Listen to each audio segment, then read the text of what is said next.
जोड़ो mission society के अध्यक्ष अनीश कुमार ने बताया कि पिछले गत दिनों जेडीए के अतिक्रमण दस्ते ने कार्रवाई करते हुए जयपुर के मालवीय नगर के एपेक्स हॉस्पिटल के पीछे स्थित 50 साल पुरानी लोहार समाज की बस्ती पर बुलडोजर चलाकर ध्वस्त कर दिया था। इसी के चलते शुक्रवार को घुमंतु समाज के पंच पटेलों की ओर से जयपुर विकास प्राधिकरण के जेडीसी और सत्कर्ता अधिकारी को ज्ञापन दिया गया और साथ ही मांग की गई है कि घुमंतु परिवार को पुनः उनकी भूमि पर बसाया जाए और ऐसा नहीं करने पर आगामी दिनों में घुमंतु लोग भारत जोड़ो मिशन सोसाइटी के नेतृत्व में आमरण अनशन करेंगे। इसकी समस्त जिम्मेदारी जेडीए प्रशासन की होगी। अनीश कुमार ने बताया कि जयपुर विकास प्राधिकरण द्वारा भ्रष्टाचार की सीमाओं को लांघा जा रहा है। अब तक पार्कों के पट्टे काटने की बात सुनी गई थी, लेकिन अब नागरिक जिस भूमि पर रह रहे हैं उसका भी भूमाफिया जेडीए से मिलीभगत कर पट्टे बनवा रहा है। इतना ही नहीं, इस पट्टे के दम पर उस भूमि को खाली करने में भी जयपुर विकास प्राधिकरण का सतर्कता विभाग भ्रष्टाचार की पराकाष्ठा को प्रदर्शित कर रहा है। उन्होंने कहा, पिछली कांग्रेस सरकार के समय काले कारनामे गरीब बेरोजगार लोगों को झेलने पड़ रहे हैं। जहां सरकार ने भूमाफिया को लाभ देने की दिशा में चलाए गए पट्टा अभियान गरीबों और की भूमि पर कहर बनकर बरस रहा है। इसी दिशा में जयपुर विकास प्राधिकरण द्वारा भूमाफिया को लाभ पहुंचाने की नीयत से सुविधा क्षेत्र से अतिक्रमण हटाने की आड़ में घुमंतु समाज के लगभग 20 परिवारों को 50 सालों से रह रहे स्थान से बेदखल कर सरकारी पद का दुरुपयोग करने का आरोप लगाते हुए 3 दिन के भीतर ही घुमंतु परिवार को पुनः उनकी भूमि पर बसाने की मांग की गई है। ऐसा नहीं करने पर घुमंतु समाज के पंच पटेलों ने भारत जोड़ो मिशन सोसाइटी के नेतृत्व में आमरण अनशन की घोषणा की है। घुमंतु समाज के पंच पटेलों ने आरोप लगाया था कि उन्हें भरोसा था कि भाजपा सरकार उनके संरक्षक की भूमिका निभाएगी, लेकिन अब बीजेपी सरकार से जुड़े हुए लोग उनके सपनों को कुचल रहे हैं। इसके चलते उन्होंने पिछले दिनों राज्यपाल को जयपुर के मालवीय नगर के एपेक्स हॉस्पिटल के पीछे स्थित 50 साल पुरानी लोहार समाज की बस्ती को बुलडोजर से ध्वस्त करने के आरोपित अधिकारियों को गिरफ्तार करने और न्याय दिलाने की मांग की है। ऐसा नहीं करने पर इच्छा मृत्यु देने की भी मांग की गई है।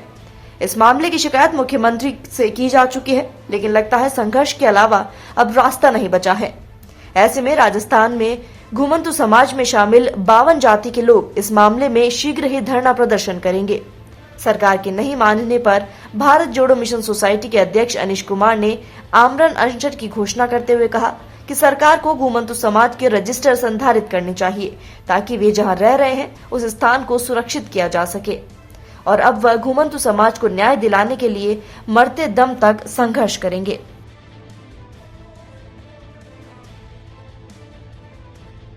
ये लोग 50 वर्षों से एक ही भूमि पर रह रहे थे।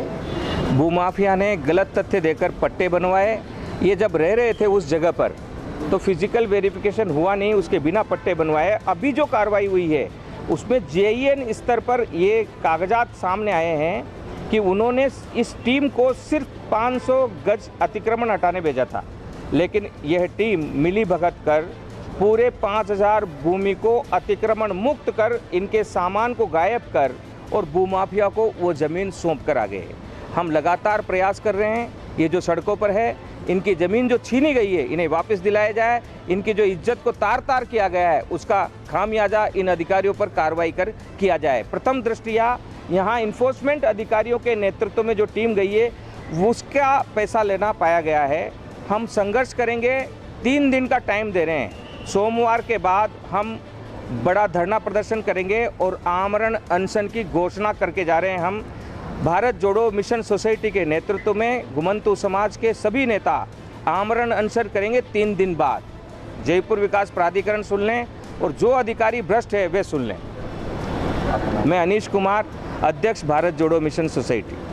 आप ज्ञापन देने आए हो, क्या मामला है, क्या शिकायत की आपने? जगतपुरा मालवीय नगर में 4/104 नंबर कसरा नंबर की ज़मीन है जो 50 वर्षों से इस लोहार समाज की कब्जे शुदा आवासीय मकान बना करके रह रहे हैं और उक्त ज़मीन का काश्तकार से कोर्ट में मुकदमा भी चल रहा है। तभी से अभी तक मुकदमा लंबित है और कोई निस्तारण नहीं हुआ है। उसके बीच भूमाफियाओं ने मिलके और जेडीए से साठ गांठ बिठा के और उस ज़मीन को फर्जी पट्टे जारी करवा लिए। मित्र गृह निर्माण सहकारी समिति से मिलके फर्जी पट्टे जारी करवा लिए और बिना रिकॉर्ड के, बिना सबूत के इनको एक 19 शनिवार को, गत शनिवार को सुबह 7 बजे बिना अल्टीमेटम दिए, बिना कोई ज्ञापन दिए, बिना कोई नोटिस दिए भूमाफियाओं और पुलिस के साथ भूमाफिया के लोग भी थे, इनका सामान तोड़ फोड़ दिया, घर मकान तोड़ दिया, बर्तन बांडे फोड़ दिए, सारा सामान, कपड़े लत्ते, जेवर, मकान सब ले गए। इनके पास खाने के लिए बर्तन भी नहीं रहे हैं, खाना बना के रोड पे पड़े हैं ये लोग। इतने दिन से 5-7 दिन से, 7-8 दिन से ये लोग बेघर हो रहे हैं। कोई प्रशासनिक अधिकारी या कोई जेडीए के अधिकारी या कोई पुलिस के अधिकारी, इनकी कोई सुनवाई नहीं हो रही है। तो हम ये चाहते हैं कि सभी प्रशासनिक और जनप्रतिनिधि सब मिलके और इनको न्याय दिलावें। और मामले में आपने किसको ज्ञापन दिया है? हमने अभी जेडीए में जो इनके महेंद्र शर्मा जी जो हैं उनको ज्ञापन दिया है, और कमिश्नरेट में भी जाएंगे, कमिश्नर साहब को भी कहेंगे। पुलिस की मिलीभगत से, जेडीए की मिलीभगत से और भूमाफियाओं के साथ सबके मिलके ये इन्होंने बहुत बड़ा एक कांड किया है, जिससे 20 परिवार, घुमंतु समाज के 20 परिवार रोड पे पड़े हैं और इनका सब कुछ 50 वर्ष की कमाई छीन ली गई। कितने टाइम से रह रहे थे लोग? 50 साल से रह रहे हैं और इनको कोर्ट से भी इनको अधिकार मिलने वाला है। इनको कोर्ट ने भी माना है, जेडीए ने भी पहले माना है। आपका नाम बता दीजिए। मेरा नाम चंद्र प्रकाश तंवर है और मैं ये भारत जोड़ो मिशन सोसाइटी से एक छोटा सा सदस्य हूँ।